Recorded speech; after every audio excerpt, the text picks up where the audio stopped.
Nomor 1. Kapal pinisi. Siapa yang tidak kenal dengan kapal pinisi? Kapal pinisi adalah kapal tradisional dari Bulukumba. Kapal ini diperkirakan sudah ada sejak abad ke-14. Kapal ini menjadi alat transportasi utama masyarakat kala itu, utamanya bagi suku Bugis, Makassar, dan Konjo. Sejak dulu, memang orang Sulawesi Selatan, khususnya Bugis dan Makassar, dikenal sebagai pelaut yang handal. Di saat orang-orang di seluruh dunia masih meraba-raba lautan, suku Bugis Makassar sendiri telah menjelajah dan menyeberangi samudera. Dan kapal yang sering mereka gunakan jelas adalah kapal pinisi. Bahkan, beberapa orang ada yang beranggapan bahwa kapal pinisi ini adalah kapal yang menginspirasi desain kapal-kapal yang ada di dunia saat ini. Meskipun saya sendiri juga masih belum tahu kebenaran dari hal itu. Adapun yang menjadi ciri khas dari kapal pinisi ini adalah terdapatnya 2 tiang utama pada kapalnya, serta 7 buah layar yang menghiasi kapalnya. Desain kapal pinisi ini sudah mengalami perubahan dari masa ke masa, menyesuaikan dengan waktu dan kondisi. Namun meski begitu, keotentikannya masih tetap terjaga sampai saat ini. Kapal pinisi dibuat oleh masyarakat dari suku Konjo yang ada di Bulukumba. Kabarnya ada ritual berupa upacara adat yang harus dilakukan terlebih dahulu sebelum membuat kapal pinisi ini. Sejak Desember 2017 yang lalu, kapal pinisi sendiri telah ditetapkan sebagai warisan budaya dunia oleh UNESCO. Penetapan ini tercatat sebagai warisan budaya tak benda dengan nama Pinisi Art of Boat Building in South Sulawesi, atau seni dalam pembuatan kapal pinisi di Sulawesi Selatan. Nomor 2. Ilagaligo. Ilagaligo adalah salah satu hal penting yang membuat nama Sulawesi Selatan dikenal dunia. Ilagaligo sendiri merupakan kitab atau karya sastra kuno yang berasal dari Kerajaan Luwu, Sulawesi Selatan. Kitab Ilagaligo ini dikenal sebagai karya sastra terpanjang di dunia. Panjangnya kitab ini mampu mengalahkan kitab Mahabharata dari India, serta epik Yunani Homerus. Kitab Ilagaligo sendiri menceritakan tentang mitologi dan asal-usul manusia pertama yang diturunkan ke bumi, serta bagaimana dia menjalani kehidupannya di bumi. Kitab ini ditulis dalam aksara lontara dengan format layaknya puisi. Sayangnya kitab ini kurang dikenal di Indonesia. Padahal di luar negeri, khususnya Belanda, orang-orang sering menjadikan Lagaligo sebagai bahan penelitiannya. Namun di Indonesia justru kurang dikenal. Sangat underrated pokoknya. Kabarnya, saat ini kitab Ilagaligo ini baru sekitar sepertiga saja yang berhasil dikumpulkan.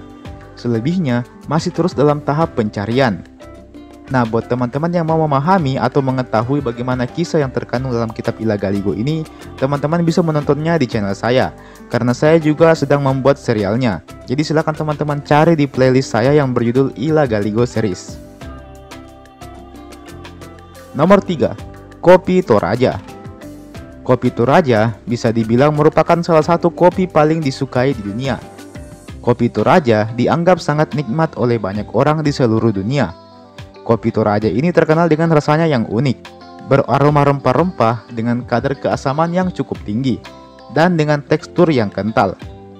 Karena keunikan rasa kopinya, maka Toraja pun dianggap sebagai wilayah penghasil kopi Arabica terbaik di dunia.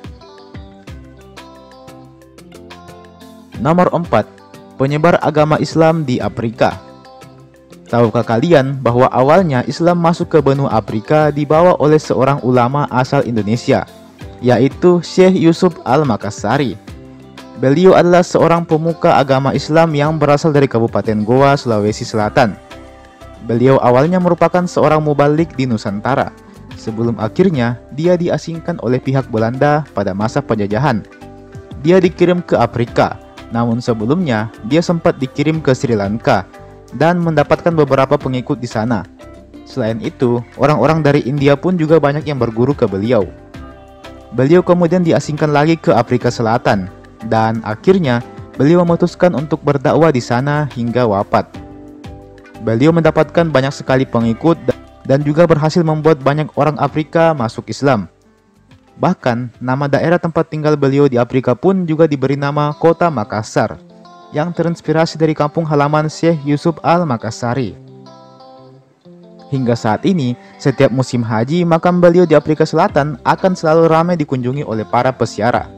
Sudah menjadi tradisi bagi warga di sana untuk berziarah dulu ke makam beliau sebelum berangkat ke Tanah Suci. Meski begitu, beliau aslinya dimakamkan di kampung halamannya di Sulawesi Selatan, dan makam yang ada di Afrika hanyalah sebagai simbol saja. Syekh Yusuf ini selain mendapat gelar pahlawan nasional Indonesia, juga mendapatkan gelar sebagai pahlawan nasional Afrika Selatan. Dan beliau juga dianggap sebagai salah satu putra terbaik yang Afrika Selatan pernah miliki. Nomor 5. Pemakaman termahal di dunia. Mari kita kembali ke Tanah Toraja. Ternyata Toraja tidak hanya dikenal dengan kopinya saja. Yang jauh lebih terkenal di Toraja adalah upacara pemakamannya yang merupakan upacara pemakaman paling mahal di dunia. Upacara ini dikenal juga dengan sebutan Rambu Solo.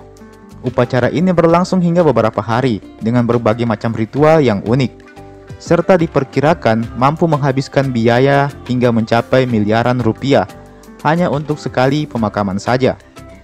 Apakah itu artinya orang Toraja semuanya kaya-kaya? Well, lebih tepatnya mereka harus patungan dan menabung terlebih dahulu sebelum melaksanakan ritual adat tersebut. Terkadang butuh waktu hingga bertahun-tahun bagi keluarga yang ditinggalkan untuk menabung hingga mampu melaksanakan acara Rambu Solo ini. Tak heran, budaya khas ini selalu menjadi sorotan wisatawan asing di seluruh dunia. Dan nomor 6, dominasi kerajaan Goa. Kita kembali ke beberapa abad silam. Adalah kerajaan Goa Tallo yang merupakan salah satu kerajaan terkuat di Indonesia dan yang menjadi penguasa di bagian timur Nusantara. Kesultanan Goa dikenal luas sebagai kerajaan yang sangatlah kuat pada masanya. Kekuatan tempur armada lautnya bisa dibilang salah satu yang terbaik di dunia kala itu. Bahkan tentara POC yang sudah dilengkapi senjata dan peralatan tempur pun harus berkali-kali dibuat menangis karena kalah dari Goa. POC bahkan nyaris putus asa kala itu. Apalagi semenjak kerajaan Goa resmi menjadi kerajaan Islam, maka Kesultanan Goa mendapat banyak sekali bantuan dari kerajaan muslim lain di seluruh dunia. Saking hebatnya pasukan Goa ini, mereka bahkan dijuluki sebagai pasukan bajak laut. Tentara POC kala itu sudah nyaris putus asa menghadapi Goa, karena biasanya mereka menyaksikan laut itu masih tenang. Namun secara tiba-tiba pasukan Goa ternyata sudah menyusup masuk ke dalam kapal mereka. Dan mereka pun selalu berakhir dengan dilucuti dan dipecundangi kala itu. Bahkan, Goa sendiri pun tidak menganggap POC sebagai ancaman yang serius. Sayangnya, kehadiran Arung Palaka bersama dengan pasukan Bugisnya seolah menjadi game changer di sini. Kerjasama tak terduga antara dua pihak musuh menjadikan kekuatan POC menjadi berlipat ganda. Dan demikianlah bagaimana Kesultanan Goa dibuat runtuh secara perlahan-lahan. Well, membahas soal Perang Besar Makassar ini tidak akan ada habisnya. Nantilah kapan-kapan kita akan bahas secara tuntas mengenai Perang Besar ini.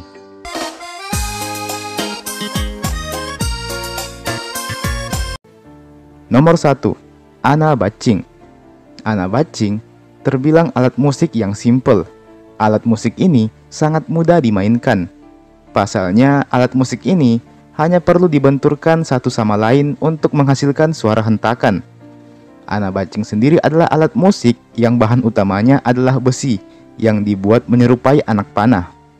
Alat musik ini cukup dimainkan dengan cara saling dibenturkan satu sama lain. Alat musik ini biasanya dipakai oleh para bisu dalam menampilkan pertunjukan berupa tari-tarian maupun untuk memimpin sebuah upacara adat, seperti acara pernikahan ataupun pelantikan. Nomor 2. Gandrang Bulo.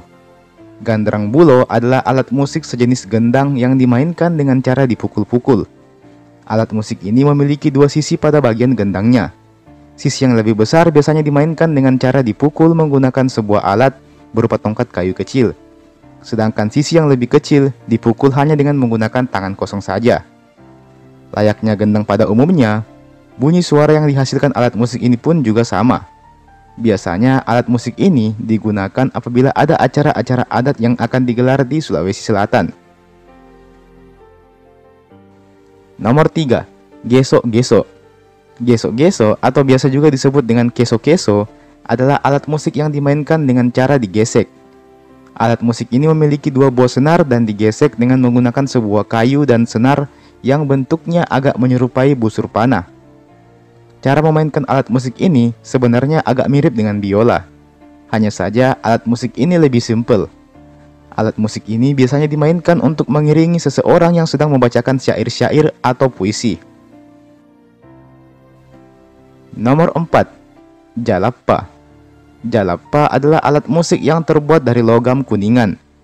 Dua buah besi dibentuk sedemikian rupa hingga menyerupai dua buah kancing yang besar. Lalu kemudian saling dibenturkan satu sama lain untuk menghasilkan suara musik. Sama halnya dengan beberapa alat musik lain yang saya sebutkan sebelumnya, alat musik ini juga biasanya dimainkan apabila sedang ada upacara adat. Alat musik ini selalu digunakan untuk mengiringi para bisu apabila hendak menari. Alat musik ini juga sering dimainkan di acara pernikahan ataupun untuk menolak bala. Nomor 5. Kecaping. Kecaping atau biasa juga disebut dengan kecapi adalah salah satu alat musik paling populer di Sulawesi Selatan. Alat musik ini dasarnya memiliki konsep yang sama dengan gitar, yakni dimainkan dengan cara dipetik. Alat musik ini berasal dari kayu yang dibentuk menyerupai perahu. Konon orang yang pertama membuat kecapi ini adalah seorang pelaut asal Bugis. Kemudian pada kayu tersebut ditaruhlah senar yang diikat pada kedua ujung kayu tersebut. Kecapi terbilang memiliki suara yang cukup unik. Cara bermainnya pun juga tak kalah menariknya dengan cara bermain gitar. Biasanya kecapi ini dimainkan saat akan ada penyambutan seorang tamu yang datang dari jauh. Dan kadang pula alat musik ini dimainkan di acara-acara pernikahan. Atau mungkin juga bisa dimainkan untuk sekedar hiburan semata saja. Nomor 6. Pak Pompang. Pak Pompang adalah alat musik yang berasal dari Tanah Toraja. Alat musik ini dimainkan dengan cara berkelompok. Biasanya terdiri dari belasan hingga puluhan orang. Sekilas bentuk alat musik ini agak mirip dengan angklung.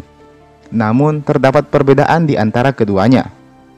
Apabila angklung dimainkan dengan cara digoyang-goyangkan, maka alat musik ini dimainkan dengan cara ditiup. Pak Pompang sendiri terbuat dari bambu yang dilubangi, lalu kemudian dirangkaikan untuk kemudian menjadi sebuah alat musik. Biasanya alat musik ini dimainkan di acara-acara spesial, seperti pernikahan atau syukuran. Namun sekarang, alat musik ini juga kerap kali dimainkan di acara-acara festival. Nomor 7. Talindo. Talindo sendiri adalah alat musik tradisional dari Bugis, Makassar. Alat musik ini terbuat dari kayu dan tempurung kelapa yang dibuat sedemikian rupa. Talindo hanya memiliki satu buah senar saja. Talindo atau biasa juga disebut dengan popondi ini biasanya dimainkan oleh para petani di sawah ketika mereka hendak melaksanakan panen. Meski begitu, alat musik ini juga kerap kali dimainkan oleh para masyarakat Bugis untuk sekedar mengisi waktu luang. Oke, sebenarnya sudah ada 7 alat musik yang saya sebutkan. Namun sebagai bonus, mari kita tambahkan satu buah lagi. Dan bonusnya, nomor 8, suling lembang. Suling lembang seperti namanya adalah alat musik berupa suling yang dimainkan dengan cara ditiup. Alat musik ini berasal dari Tanah Toraja. Yang membuat alat musik ini unik adalah ukurannya yang memiliki panjang antara 40 hingga 100 cm dengan diameter 2 cm. Biasanya alat musik ini dimainkan dengan cara berkelompok dan digunakan sebagai pengiring tari-tarian khas Toraja. Dan oke teman-teman, itulah tadi 7 plus 1 alat musik tradisional yang ada di Sulawesi Selatan.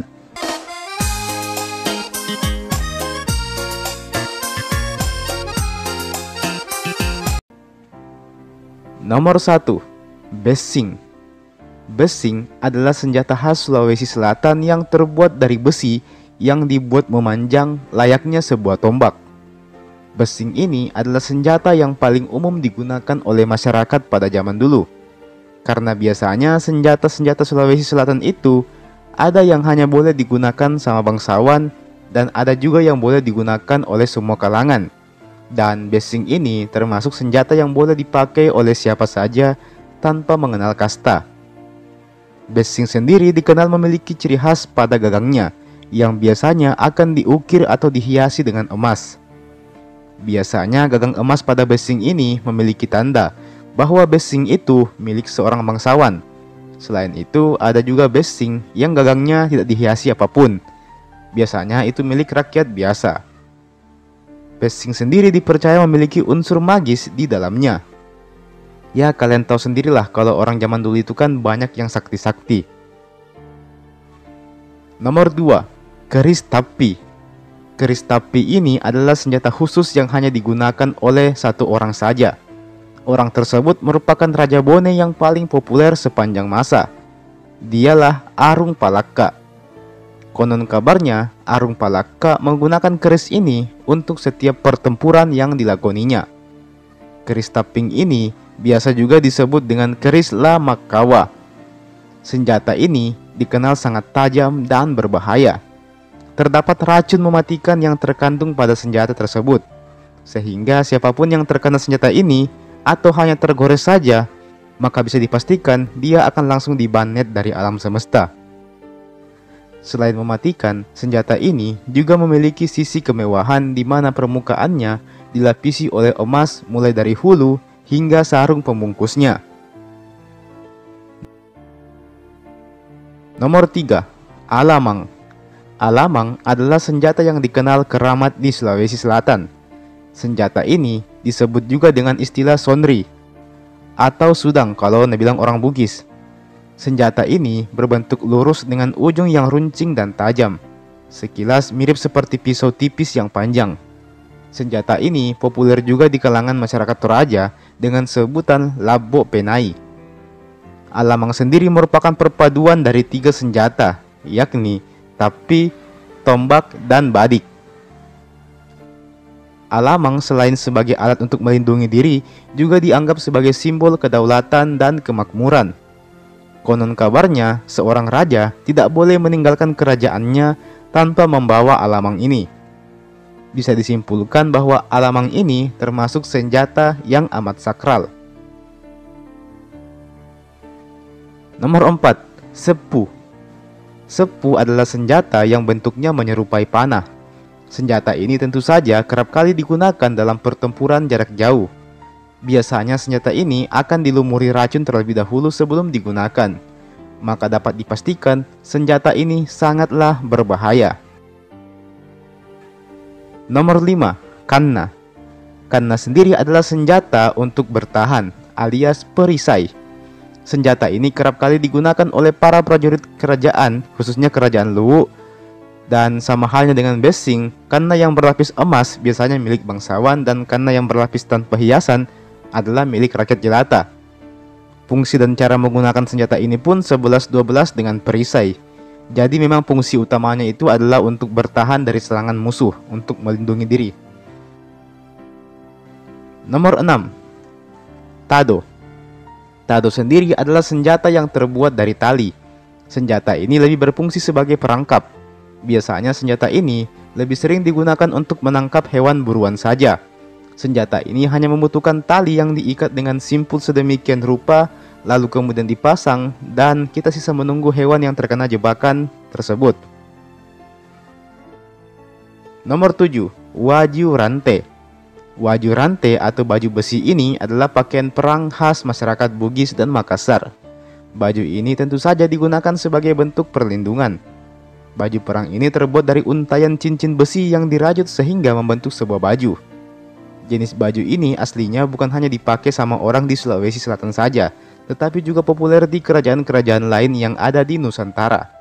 Ya, bisa dibilang kalau baju ini semacam sirah ya, fungsinya pun juga kayak begitu. Nomor 8, pantu. Pantu sendiri adalah senjata yang terbuat dari tongkat kayu dengan besi di kedua ujungnya. Sebagaimana tongkat pada umumnya, senjata ini digunakan untuk memukul atau menghantam lawan. Tentunya senjata ini pun terbilang mematikan karena terdapat besi di kedua ujungnya. Saat ini senjata ini sudah termasuk langka dan jarang ada yang punya. Sekalipun ada, maka senjata ini tidak lagi digunakan kayak dulu, tetapi hanya dijadikan sebagai sebuah pajangan saja. Ya, senjata lainnya pun juga harusnya begitu sih. Dan saya yakin kalian masih menunggu satu senjata lagi untuk saya bahas. Rasanya tak lengkap kalau membahas senjata, tapi tidak ikut memasukkan senjata yang satu ini. Senjata ini adalah yang paling populer di antara semua senjata yang saya sebutkan barusan. Dan inilah dia, Senjata nomor 9, bonus. Nomor 9, badik. Badik sendiri adalah senjata yang paling populer di Sulawesi Selatan. Fungsi badik ini mirip-mirip dengan pisau atau parang. Tentunya senjata ini amat sangat mematikan. Biasanya, tiap daerah di Sulawesi Selatan punya ciri khas badiknya tersendiri. Ada yang namanya badik raja yang merupakan badik khusus untuk para raja. Ada yang namanya badik Makassar, badik Luwu, badik Lagecong, badik Lompo Batang, dan masih banyak lagi. Badik ini juga akrab dengan sisi magisnya. Banyak orang yang percaya bahwa badik itu punya kekuatan khusus yang mampu memberikan kekuatan kepada penggunanya. Apalagi kalau badik tersebut berurat.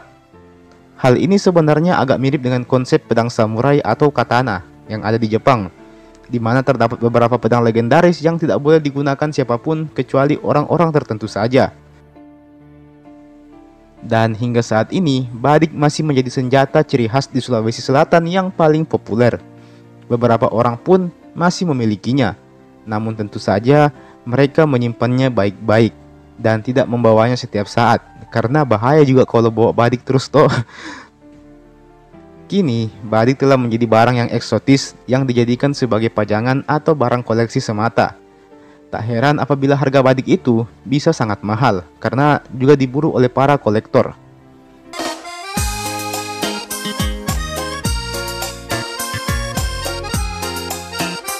Nah, selama ini kita mengetahui kalau rumah adat Provinsi Sulawesi Selatan itu adalah rumah tongkonan.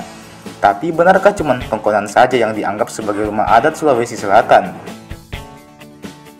Jawabannya tentu tidak. Selain tongkonan yang juga merupakan rumah adat suku Toraja, masih banyak rumah adat yang lainnya. Dan inilah dia 5 rumah adat yang ada di Provinsi Sulawesi Selatan. Yang pertama, rumah adat Balla. Rumah adat Balla adalah rumah adat khas dari suku Makassar. Rumah adat Balla ini adalah rumah yang dibangun dengan model rumah panggung. Dalam arsitekturnya, rumah ini terbagi dalam 3 bagian. Ada bagian atap, bagian inti, dan bagian kolong. Rumah adat Balla ini dibuat menggunakan kayu, dan di bagian atapnya sendiri menggunakan ijuk atau jerami. Tinggi rumah adat ini bisa mencapai 3 meter dengan 10 tiang penyangga. Rumah adat Balla ini memiliki makna filosofis di balik pembuatannya. Misalnya, di puncak atap terdapat segitiga yang disebut timbak sela, yang merupakan simbol khusus yang menunjukkan kebangsawanan orang yang tinggal di rumah tersebut. Apabila timbak selanya disusun 3 atau lebih dari 3, maka itu artinya rumah itu ditinggali oleh seorang bangsawan. Sedangkan segitiga yang tidak memiliki susunan adalah tanda kalau orang yang tinggal di situ hanyalah masyarakat biasa saja. Kalau sekarang masih ada nggak ya orang yang bangun rumah kayak gitu? Nomor 2, rumah adat suku Bugis. Sekilas, memang rumah adat ini tampak mirip dengan rumah adat suku Makassar. Alasannya sih simpel, karena suku Makassar dan suku Bugis sejak dulu memang selalu hidup berdampingan, sehingga tak heran apabila budaya dan rumah adatnya pun agak mirip. Karakteristik rumah khas Bugis ini adalah berbentuk panggung dan disebut juga dengan rumah panggung kayu. Rumah adat ini memiliki atap yang berbentuk pelana yang memiliki timpalaja dengan jumlah tertentu sebagai simbol dan status sosial.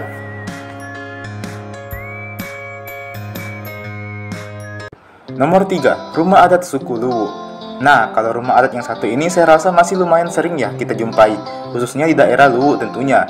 Rumah adat ini juga menggunakan konsep rumah panggung. Ciri khas rumah ini adalah bentuknya yang persegi dan mempunyai ukuran pintu yang sama. Rumah ini memang masih sering dijumpai, utamanya kalau kita berkunjung ke daerah Suli dan sekitarnya. Nomor 4, rumah boyang, rumah adat suku Mandar. Suku Mandar adalah suku yang mendiami sebagian wilayah Sulawesi Selatan dan sebagian lagi berada di wilayah Sulawesi Barat. Sama dengan ketika rumah adat sebelumnya, rumah adat ini juga menggunakan konsep rumah panggung.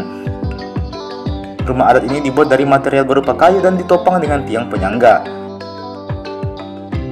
Uniknya, tiang penyangga itu tidak ditancapkan ke tanah, melainkan hanya ditumpangkan di atas batu-batu yang datar.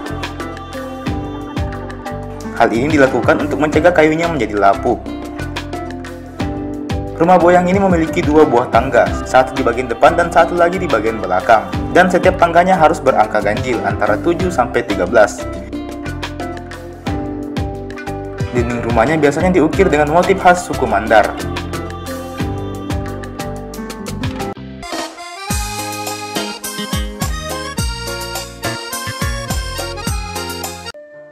Apabila kita perhatikan secara seksama, maka akan terdapat beberapa unsur pada logo pemerintah Sulawesi Selatan tersebut.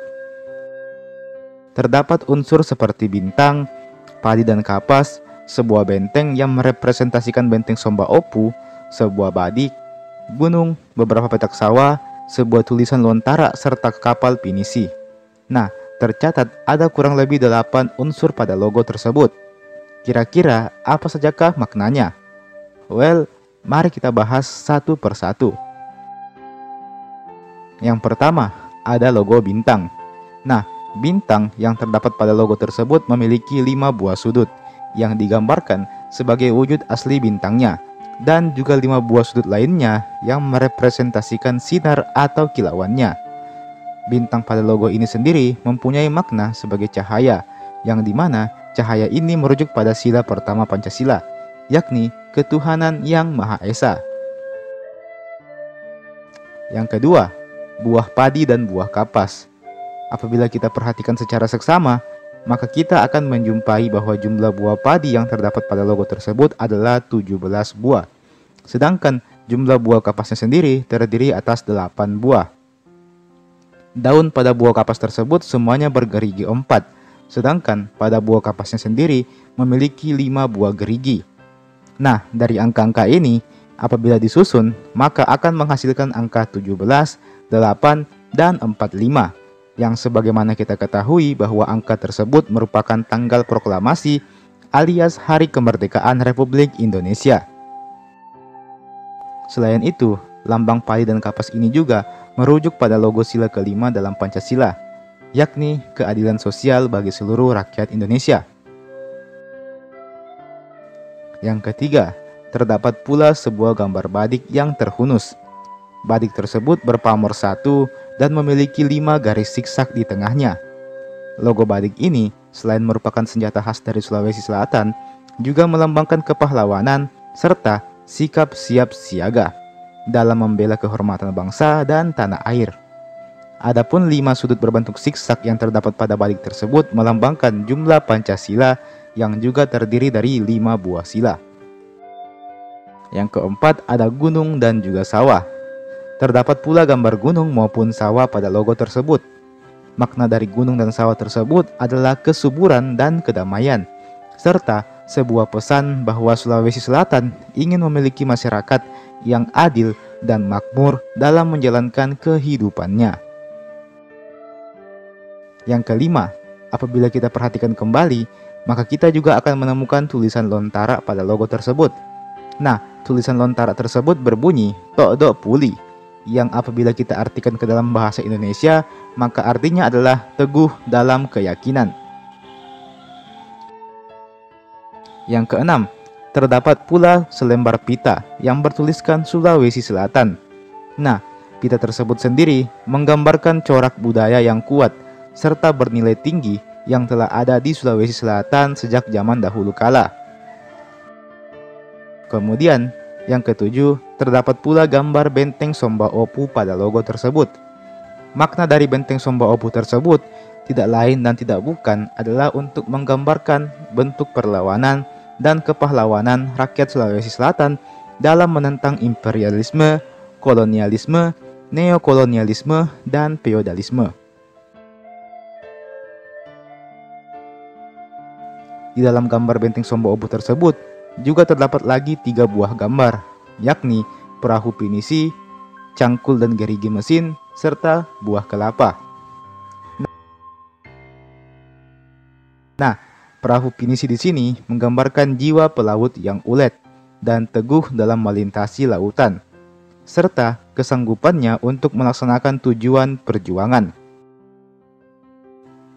Adapun posisi perahu yang menghadap ke arah barat adalah untuk menggambarkan arah ibu kota Indonesia, yakni Jakarta, yang berada di bagian barat Indonesia.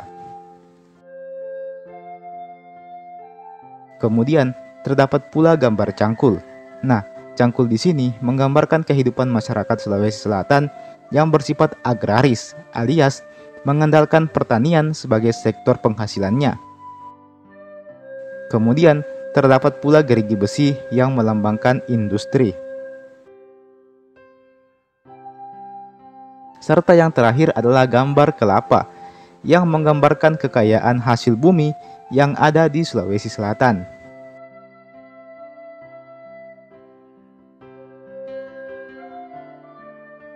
Nah, apabila kita telusuri secara seksama, maka pesan yang coba disampaikan pemerintah Sulawesi Selatan melalui logo ini adalah nilai-nilai historis atau sejarah, kultural atau budaya, patriotik atau kepahlawanan, sosiologi atau sosial, dan juga ekonomi. Selain itu, logo ini juga menegaskan bahwa daerah Provinsi Sulawesi Selatan ini adalah mutlak merupakan bagian dari Negara Kesatuan Republik Indonesia. Lambang Provinsi Sulawesi Selatan ini juga telah diatur dalam Peraturan Daerah Nomor 2 Tahun 1972.